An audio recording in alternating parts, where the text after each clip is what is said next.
Você sabia que no Brasil é proibido escrever Deus com D minúsculo e ser ateu? Olá, queridas e amáveis pessoas da internet, sejam bem-vindas a mais um vídeo desse canal, mais um react. Dessa vez a gente vai de novo lá pro canal do Baka Gaijin, Filosofia de Beco no Japão, porque eu não sou ateu. Vamos reagir a esse vídeo e usar como desculpa para falar sobre tudo que der pra gente encaixar, né? Pra gente fazer a nossa filosofia do react. Eu gosto muito desses vídeos, desse tipo de vídeo lá do Baka Gaijin. Gosto muito desses vídeos onde a gente tem muita possibilidade também da gente ficar filosofando e conversando sobre assuntos aleatórios, sem necessariamente ficar preso a uma filosofia estática, né? A um conjunto de ideias filosóficas, que eu acho que é o bom da filosofia, né? Diferentemente de outros campos científicos, você não precisa ficar totalmente preso a um tipo de fórmula, a um tipo de lei. Não que as ciências naturais, as ciências humanas, né? Elas sejam erradas. E não que filosofia não seja ciência também. Não sei também onde que entra na escala, né? Como que eu posso. É uma briga entre os próprios cientistas e os próprios filósofos. Eu só acho interessante pra caramba a gente ter esse momento de ficar brisando sobre a vida. E vamos lá brisar junto com o Baka Gaijin na filosofia de boteco.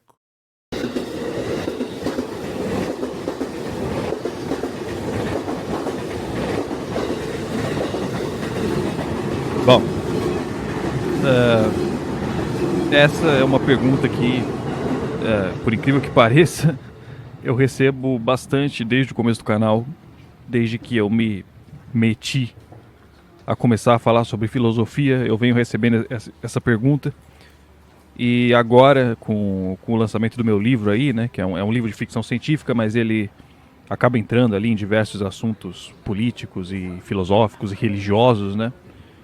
Então, tem uma galera que tá lendo o livro e vem me perguntando, vem me mandando mensagem. Eu vi muitos comentários no último vídeo também, que eu fiz filosofando, né? Perguntando se eu acredito em Deus, se eu sou ateu, se eu sou agnóstico, se eu sou eclético, tô zoando. E, como eu sempre falo, né? Antes desses vídeos, eu não sou filósofo, eu não sou porra nenhuma, né? Agora, pelo menos, eu posso dizer que eu sou escritor de ficção científica. Mas, enfim, eu não tenho propriedade para falar, né, dessas coisas. Então, é só meu canal, né, é um bagulho mais com fins de entretenimento do que para querer formar opinião, tá ligado? Mas eu gosto de falar sobre esses assuntos porque eu gosto de pensar sobre isso, sempre gostei, né? E como eu vejo muitos comentários, né, que nem no último vídeo aí que eu falei, no vídeo eu falei um pouco sobre a concepção de indivíduo, né, as diferenças na concepção de indivíduo entre o que hoje a gente entende como sendo o Ocidente e o Oriente, né? E teve muita gente nesse vídeo comentando sobre questões de alma, de eternidade, né, e coisas do tipo. Porque tem uma parte, né, daquele vídeo em que eu digo assim que a ciência moderna já não faz essa distinção entre o indivíduo e o ambiente, né? Que um bebê, quando ele nasce, ele não é matéria nova no universo, né? Que a matéria que compõe o bebê já existe desde o começo do universo e vai continuar existindo até o fim dele, né? E, e tudo que a matéria faz é ir se reorganizando na forma de coisas diferentes durante o caminho, né? E aí teve É o ciclo sem fim do Rei Leão. É verdade, né? Os nutrientes são todos cíclicos. E isso eu acho que é bonito, tanto numa visão científica quanto numa visão religiosa que você tem do mundo, né? Porque se a gente pensar em qualquer tipo de visão religiosa, isso se encaixa, né? Eu acho isso maravilhoso, até se você colocar nessa noção religiosa. Porque nós todos somos vida, deixamos de viver na nossa consciência, mas as nossas partículas e a nossa matéria tomam vida nas outras coisas, nos outros seres humanos, né? Eu, dando aula de biologia, eu faço, dependendo do ano que eu tiver, né? Dependendo da matéria que eu tiver, eu faço tanto a reflexão filosófica quanto a reflexão de piada.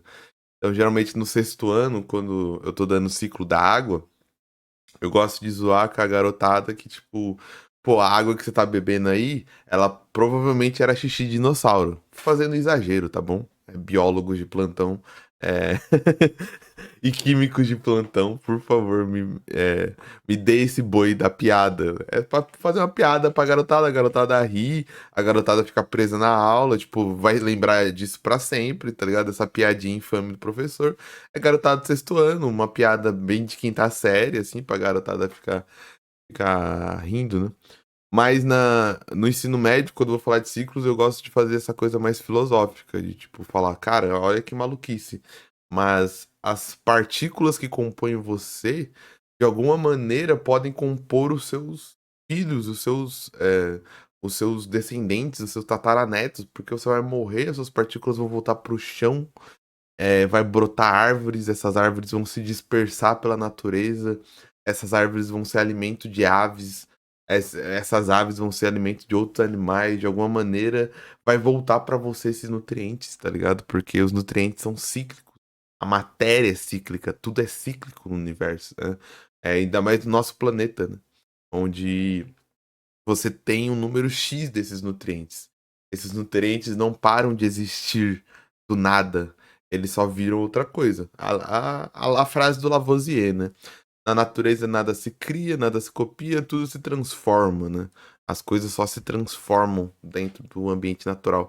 E por isso que, entrando numa filosofia mais ainda, não faz sentido nenhum ser humano caminhar para o rumo que ele caminhou e ele continua caminhando, que é onde se construir um mundo à parte da natureza, se sentir a parte da natureza quando ele é a natureza também, né? Muita gente que comentou aquele trecho da Bíblia, né, que diz que do pó nós viemos e para o pó nós retornaremos, né? E é mais ou menos isso que eu tava falando mesmo, que a gente veio do mundo e que a gente vai voltar pro mundo quando a gente morrer, né? Mas no imaginário cristão, né, no senso comum ocidental, essa noção ela geralmente vem acompanhada da ideia de que tipo assim, beleza, né? O nosso corpo ele é feito de matéria, ele vem do mundo, ele vem do pó, né? E pro pó ele retorna. Mas dentro do nosso corpo existe uma alma imortal, né? Uma alma transcendental que anima o nosso corpo, né? Como se o corpo fosse uma espécie de invólucro que abriga momentaneamente a alma, né? E essa distinção eu já não faço, tá ligado? Eu não separo consciência de corpo. Aí a gente já entra numa questão mais fenomenológica, né? Porque é preciso ter essa noção de que a consciência ela não simplesmente é, tá ligado? Você não está simplesmente consciente, você está consciente de alguma coisa, né? Estar consciente é estar consciente das coisas, né? Você já parou pra pensar que quando você pensa, você sempre está pensando sobre alguma coisa, né? Você está pensando sempre em alguma coisa. Você pensa na sua mãe, né? Você pensa no tolete de bosta que você faz no banheiro, você pensa na piroca do seu amiguinho, mas você não simplesmente pensa, tá ligado? Você pode até pensar sobre o pensamento, né? Ou você pode pensar no nada, mas ainda assim você está pensando sobre alguma coisa, né? Você pode pensar no vazio, você pode pensar no silêncio, mas todas essas noções, né, de vazio e de silêncio mesmo, elas só existem porque você conhece o oposto delas, tá ligado? Vocês entendem isso? Então, o que eu quero dizer é o seguinte, né? Eu quero dizer que a consciência, ela só existe e ela só pode existir em conjunto com os nossos órgãos sensoriais e cognitivos, né? Que nos permitem perceber as coisas ao nosso redor, né? É que nem o exemplo da pessoa que... O Bakagari falou que não manja muito de filosofia, mas ele deu uma explicação muito interessante do penso, logo existo. Porque quem falou isso foi o Descartes? Foi o Descartes, né? Penso, logo existo. Tipo, é uma questão de ação e reação, né? Eu penso sobre tudo que está ao meu redor, logo eu existo, estou presente nesse ao redor, logo eu estou vivo, logo eu pertenço a esse universo. A prova de que eu pertenço nesse universo é o meu pensamento sobre esse universo. Universo no sentido não físico, mas no sentido de espaço onde eu habito, né? Penso, logo existo. Que nasceu cega, né? Que eu já dei esse exemplo em algum vídeo aí, porque ele é bem ilustrativo, né? Se você chegar pra uma pessoa que nasceu cega, né? Ela nunca enxergou na vida. E aí você fala assim pra ela, pô, imagina um elefante aí, tá ligado? É evidente, né? Que a forma com a qual essa pessoa vai imaginar o elefante na cabeça dela não vai ser a mesma forma que você imagina um elefante na sua cabeça, sendo que você já viu um elefante com seus olhos, tá ligado? E mesmo se você, né, você que enxerga, for tentar explicar para essa pessoa que nasceu cega como é um elefante, não adianta você chegar para ela e falar assim, o elefante é cinza, tá ligado? Porque essa pessoa também nunca viu a cor cinza, né? Então, como ela vai imaginar o bicho cinza? Então você teria que descrever o elefante por meio de outras percepções que você pode ter dele, né? Que não a partir da visão, tá ligado? Você poderia dizer que a pele do elefante é áspera, por exemplo, né? Ou coisas desse tipo, que são percepções por meio de outros órgãos do sentido que não a visão, né? Mas o que eu quero dizer é que a nossa consciência, né? Os nossos pensamentos, eles são completamente determinados pelas capacidades cognitivas e sensoriais do nosso corpo, né? Então, mesmo que a consciência pudesse ser tecnicamente quantificada, né? Vamos supor que no futuro descobrem lá exatamente quais são as ondas elétricas que produzem a consciência no nosso cérebro, tá ligado? A noção de consciência. Se essas ondas elétricas, né, estivessem fora do nosso corpo, elas não seriam mais a nossa consciência, tá ligado? Porque como que uma consciência sem corpo enxergaria sem olhos, né? Como que uma consciência sem corpo escutaria sem orelha? Do que essa consciência teria consciência se ela não tivesse um corpo para perceber o mundo, tá ligado?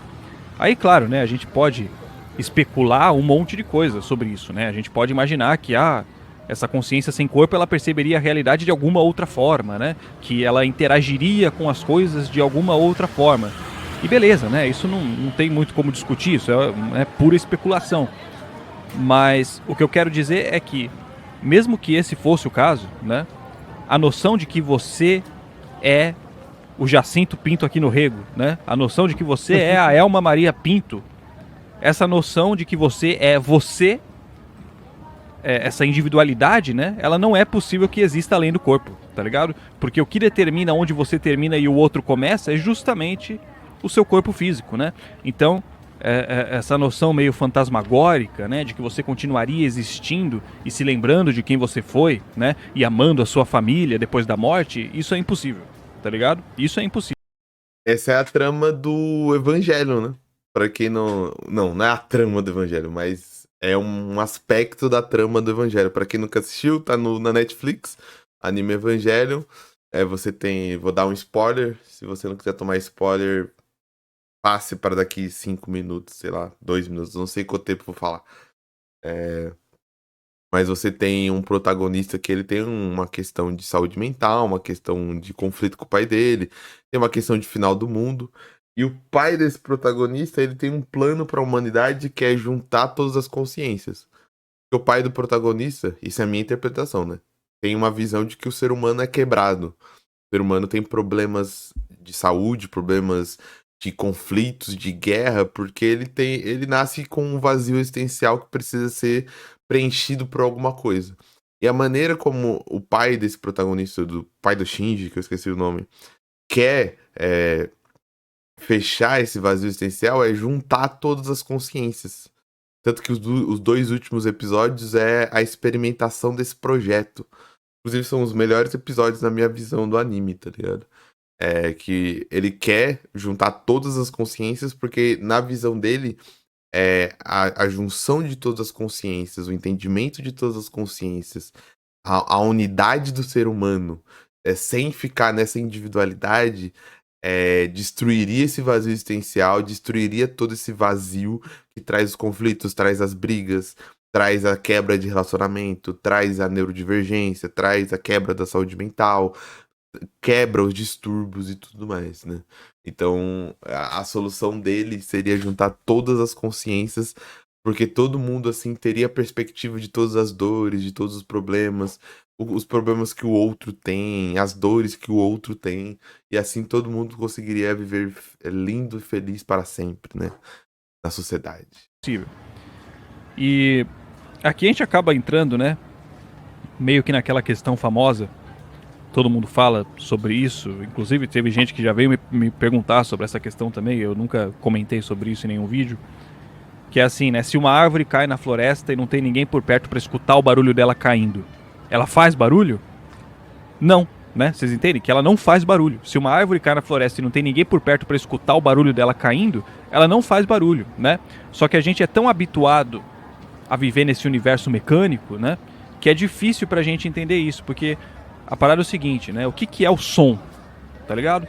O som é um fenômeno, né? Por isso que o nome da filosofia é fenomenologia, né? É um fenômeno que acontece quando a onda sonora entra em contato com o nosso aparelho auditivo, tá ligado? Vocês entendem isso? A onda sonora... Aí vai depender realmente de que linha filosófica você vai tomar, né? Porque um cara totalmente cético, bem físico, científico, ele vai falar que faz som, porque o som... E depende de ter alguém ali para ouvir, não, porque o som é uma onda eletromagnética, assim como a luz, né? Assim como você não precisa de ninguém para enxergar nessa visão mais cética, né? Pra você falar que tem luz, porque a luz vai viajar pelo universo, independente se tem um aparelho sensível à luz para absorver essa luz, né? Ela só é sonora porque a gente utiliza o nosso aparelho auditivo para interpretar ela como sendo som, né? Então, assim, imagina que nenhum ser humano tem orelha. Foda-se, né? Todo mundo surdo nessa porra. Quando a árvore cai na floresta, ela produz ondas sonoras, lógico, né? E a gente, mesmo que a gente fosse surdo, a gente poderia identificar essas ondas, né? A gente poderia estudar essas ondas, mas a gente não chamaria essas ondas de sonoras. Porque sem orelha, a gente não interpretaria essas ondas como sendo som, tá ligado? Então uma árvore, quando cai na floresta, ela só faz barulho se tiver por perto algum animal com um aparelho auditivo desenvolvido para interpretar aquelas ondas como sendo sonoras. Tá entendendo? Senão, a árvore só produz ondas, mas não produz som. Tá ligado? Então, por mais que, enfim, né? Por mais que eu não me considere ateu, eu acho que é bastante evidente que a minha noção de Deus, né, e de alma, tá bem distante, né, bem diferente de ser a noção abraâmica, tá ligado? A noção cristã. Porque eu entendo, né, que pra gente que é ocidental, eu mesmo, né, que nasci numa família cristã e fui introduzido nessa noção de mundo muito cedo, é muito, muito difícil sair do senso comum, tá ligado? É muito difícil de se livrar da percepção intuitiva do tempo, tá ligado? Porque eu acho que esse é o X da questão, a noção de tempo. Porque como a gente é habituado a entender que o tempo corre e que ele só corre em uma direção, né? Fica muito difícil de explicar o que eu quero explicar aqui. Porque quando você tem a impressão de que os eventos acontecem de forma sucessiva e linear, é muito fácil, intuitivo, de você chegar na conclusão de que é preciso que exista um primeiro motor imóvel, né? Aquela noção de Aristóteles lá, o ato puro de Aristóteles que botou a porra toda em movimento, né? Eu sempre cito aquela frase do Einstein, já citei, acho que, sei lá, 10 vídeos já. A distinção entre passado, presente e futuro não passa de uma persistente ilusão, né? É questão de entender que o tempo não está passando de verdade, né? Quem está passando é você, tá ligado? É questão de entender que o passado e o futuro, eles existem tanto quanto o presente, né? Só que nós, seres humanos, nós não possuímos as capacidades sensoriais e cognitivas para experimentar o passado e o futuro da mesma forma que a gente experimenta o presente, né? Pelo menos não ainda. Enquanto a troca de informação entre a realidade e o nosso cérebro forem limitados pela velocidade da luz, a gente não vai conseguir experimentar nada além do presente. Não sei se vocês estão entendendo isso que eu tô falando, porque... Desculpa também, né? Se eu estiver falando merda, vocês me desculpem, porque, que nem eu falei, né? Eu sou só um pedaço de bosta fazendo vídeo pro YouTube e eu não tenho pretensão nenhuma de ser o dono da verdade, né? Mas, o que eu quero dizer é que o universo ele não tem começo nem fim, tá ligado? Pra precisar de um primeiro motor, entendeu? O universo não tem fora nem dentro, não tem como existir algo para além do próprio espaço-tempo, tá ligado? O universo, ele é... O que eu tô querendo dizer é que o universo, ele é uma coisa só inteiriça, eterna, tá ligado? É questão de entender o seguinte, né? Nós somos um pedaço do universo, né? Eu já falei sobre isso algumas vezes. As células do seu corpo, elas estão se renovando todo dia, tá ligado? Estão se renovando o tempo inteiro, agora mesmo. Tem célula morrendo aí, tem célula nascendo, entendeu? Tá se renovando. Então, você tem que ter essa noção, né? De que os átomos que compõem o seu corpo hoje não são os mesmos átomos que compuseram o seu corpo 10 anos atrás, tá ligado? Materialmente falando, você e aquela porra toda melada de placenta que escorregou pela chota da sua mãe 30 anos atrás não são a mesma pessoa, tá ligado? Vocês não são a mesma coisa. Os átomos que compunham aquilo e os átomos que compõem o que você é hoje já não são os mesmos, tá ligado? A única relação que existe entre aquilo e você é metafísica, né? É a memória de que um dia aqueles dois amontoados distintos de átomos se consideraram você, entendeu? Mas não existe nenhuma relação material entre as duas coisas. Ou seja, o tempo não tá passando, tá ligado? Quem tá passando é você. Você não consegue perceber nada além do presente simplesmente porque você é um pedaço do presente, né? Neste ponto do corpo do universo, os átomos estão organizados na forma de você. Mas no ponto seguinte eles não vão estar mais, tá ligado? Isso é muito... Maluquice. Maluquice. Maluquice não no sentido ruim, maluquice no sentido caramba, a mente vai longe. Nossa mente. Mas é louco essa perspectiva do ser humano. O ser humano julga muito o mundo pela própria perspectiva. E voltando naquela questão que eu falei da distinção distinção de natureza e ser humano, entra muito nisso, porque como nós temos a consciência que nós temos, a fala que nós temos e o senso e os sentidos sensoriais que nós temos, nós muitas vezes julgamos, por exemplo, o mundo natural muito pela nossa perspectiva, o que faz dificuldade de ver que o mundo natural muitas vezes tem faculdades igual às nossas. O que eu tô querendo dizer? Muitas vezes a gente entra nesse debate se os animais, por exemplo, têm consciência ou não. Só que o debate fica meio que impossível de ser feito porque o que nós queremos medir não é se os animais têm consciência ou não, mas se os animais têm a nossa consciência, igual nós.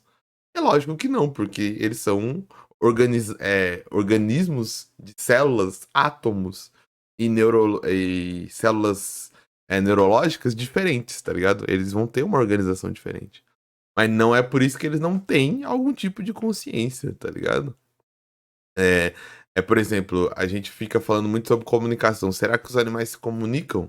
Eles se comunicam. Até plantas a gente sabe hoje que já se comunicam. Só que a questão é, o ser humano vai olhar para esses animais, para esses organismos, para as plantas, e vai procurar uma comunicação igual a nossa. E não tem, porque nós somos uns animais diferentes. Só que nós queremos ser especiais, né? E nós não somos especiais.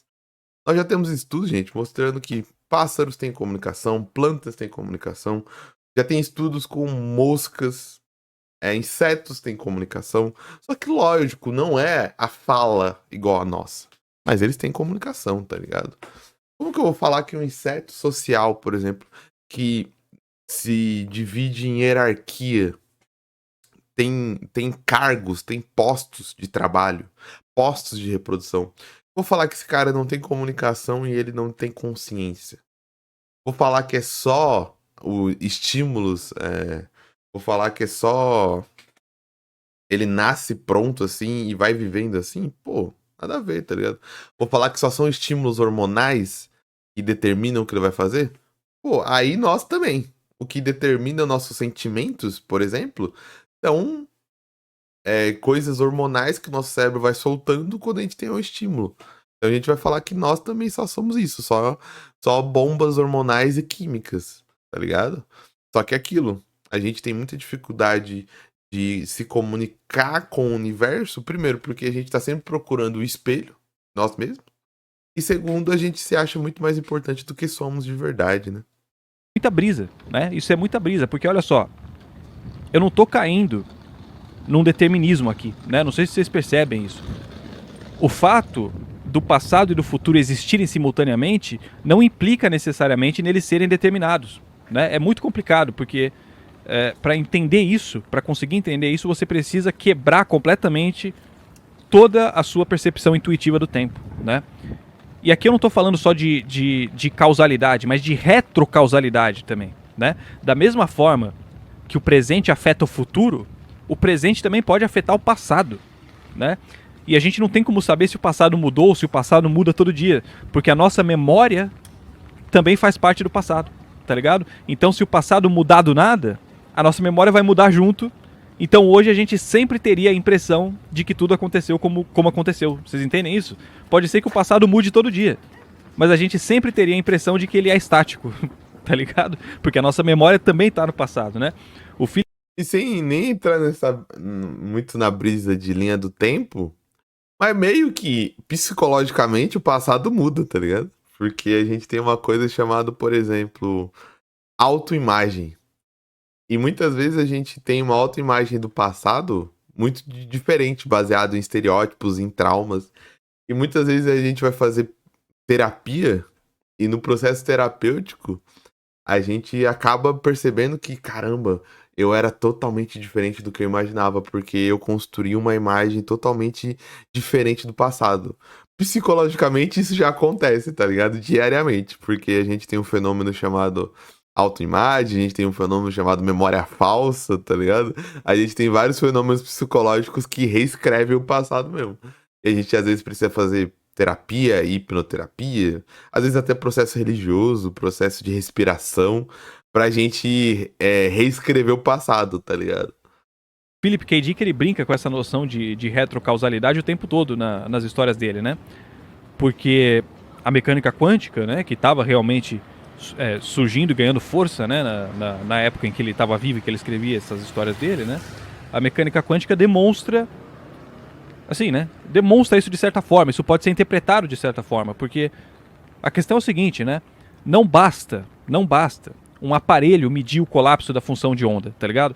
Isso que é uma coisa que, mano, tem os caras que até estudam física e vêm mandar mensagem e eles confundem isso, tá ligado? Eu não sou físico nessa porra, mas, assim, né? É tão contraintuitivo que é difícil de entender, tá ligado? O aparelho que mede o colapso da função de onda, ele não é o observador, tá ligado? O observador é o cara que vai checar o resultado no aparelho, entendeu?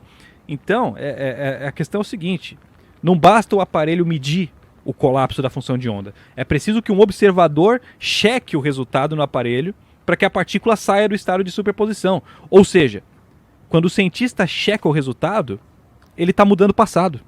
Tá ligado? Vocês entendem essa brisa, mano? É aquilo que eu falei no outro vídeo, né? Que eu já entrei nesse assunto. Eu entro nesse assunto, vira e mexe.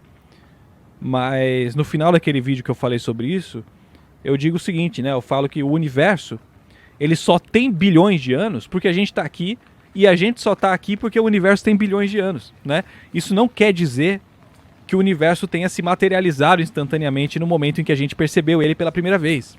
Mas a gente teve que perceber ele uma primeira vez para afirmar que ele já estava aqui há bilhões de anos. Vocês entendem isso, né? Bilhões de anos não é uma medida que as estrelas se auto... Tá ligado? Tipo, os planetas, as estrelas, os bagulho, eles não têm noção de espaço-tempo, entendeu? Então, os bilhões de anos são uma medida que a gente inventou, tá ligado? A idade do universo é uma característica que o universo se auto-atribuiu através da gente, né? É que nem o Carl Sagan falava lá, né? Nós somos uma forma do universo conhecer a si próprio. Enfim, né? Isso é um bagulho que talvez até cientistas, principalmente cientistas mais positivistas, fiquem putos, mas é uma coisa verdadeira mesmo. Até a própria ciência, assim como a religião, é uma criação humana de interpretação do universo. O universo tá cagando para nossas leis físicas, tá ligado? No universo não existe gravidade. Existe um bagulho, que é um fenômeno do universo, que nós demos o nome de gravidade, tá ligado? No universo não existe lei da energia cinética. Não existe termodinâmica, tá ligado? Não existe esse tipo de coisa. Isso são pinturas que nós fizemos de interpretação do universo e que a gente chama de ciência. Lógico que a ciência tem um método, dá pra gente confiar. Não é falando que a ciência não, não é boa. Mas isso é um papo que muitas vezes eu acho que até a galera da ciência tem um medo de fazer, porque tem um medo de desse papo levar a uma desconfiança na ciência, né? Mas na verdade a ciência, assim como histórias, assim como religião, assim como mitos, assim como vários tipos de coisas, são perspectivas de interpretação da realidade que o ser humano criou, tá ligado? Quando eu falo religião criou, eu tô falando da parte que nós criamos da religião. Porque tem uma parte que nós criamos. Então a parte da interpretação, a parte da leitura, a parte dos cultos, a parte da liturgia, a parte das tradições, muito disso somos nós que criamos, tá ligado? Somos nós que fazemos. Não tô falando, tipo, de acreditar a religião no sentido de acreditar em um Deus, acreditar em uma alma, acreditar na eternidade, acreditar no céu ou no inferno. Tô falando da religião, da parte de interação com o universo, de interpretação do universo, de como as coisas funcionam. Porque se você voltar para a própria Bíblia até, o que Jesus ia falar, basicamente ele vai falar, pô, esses são os meus 2 mandamentos, ama a Deus sobre todas, acima de todas as coisas. Tô pegando a religião cristã do Brasil, né, que é mais popular. E ame ao outro como a ti mesmo. Esses são os meus mandamentos, ponto final, acabou, tá ligado? Agora, todo o resto que nós fazemos culturalmente, meio que os seres humanos vão criando a sua interpretação, tá ligado? E não tô falando que tá errado, só tô falando que o ser humano vai interpretando e vai vendo, vai mudando com o tempo, né? Tanto que a própria religião vai mudando, vai tendo convenções, vai tendo teologias, vai tendo novas interpretações, vai tendo um monte de coisas, né?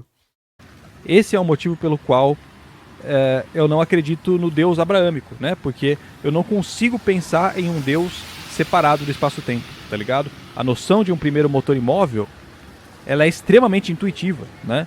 Mas, diante do nosso conhecimento hoje, né, das descobertas da física moderna, aparentemente não é assim que o espaço-tempo funciona, tá ligado? É preciso entender isso, mano. Não tem porquê a gente continuar se fechando, né? A gente ser negacionista, tá ligado? É porque essa que é a questão. Quando você se fecha só na percepção humana e você trata como se só a percepção humana fosse real, né? Você tá negando as extensões dos nossos órgãos do sentido que a gente conquista por meio da ciência e da tecnologia, né? É aquilo que eu falo, tá ligado? O aparelho que mede... É que os deuses, qualquer deuses sobrenaturais da eternidade, até o abraâmico e não abraâmico, qualquer um, ele é irrefutável, cara. Filosoficamente falando. Isso eu não falo de um ponto negativo, mas ele é irrefutável. Ele entra em qualquer interpretação, até na interpretação do Baka, tá ligado? Na interpretação do Baka Gaijin, você pode falar que ele criou o tempo e espaço. E como ele criou, cara, ele é o criador do jogo. Ele ou eles, depende de quantos deuses a gente tá falando. Ele criou o jogo, então ele tá com o Game Shark, parça. Ele tá com o hack, ele tá com qualquer coisa, tá ligado? Ele controla o servidor. Ele é o GM, então ele não precisa ficar preso ao espaço e tempo. A função de onda, né? O aparelho que mede o colapso da função de onda, ele não é o observador.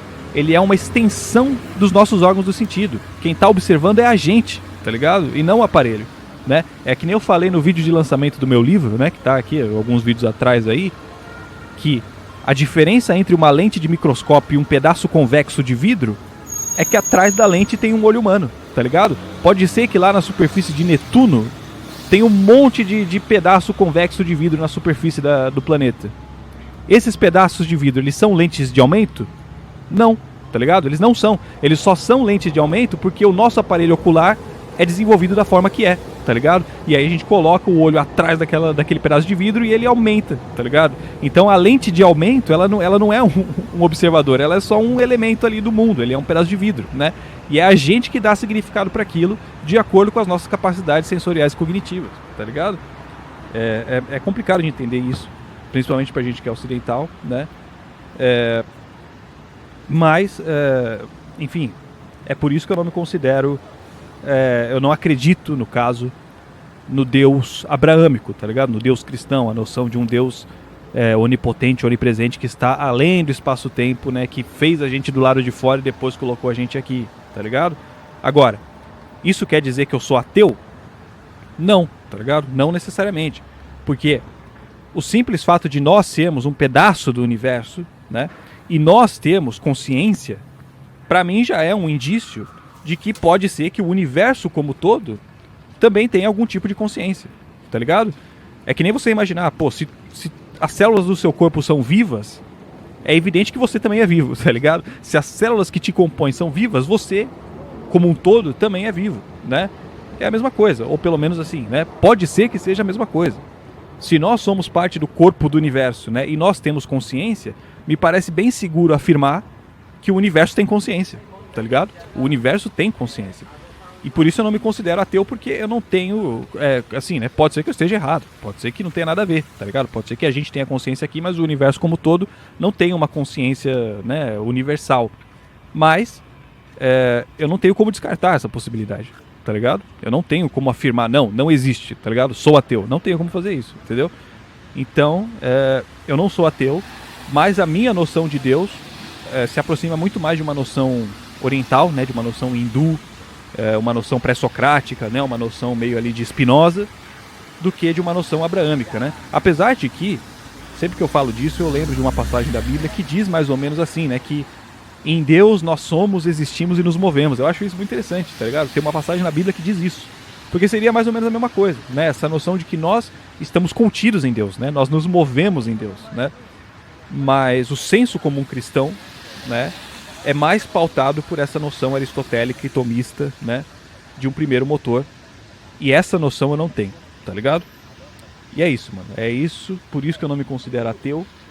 E o Deus que eu vislumbro de alguma forma é esse aí que eu falei, tá ligado? É uma consciência meio que do universo, assim, né?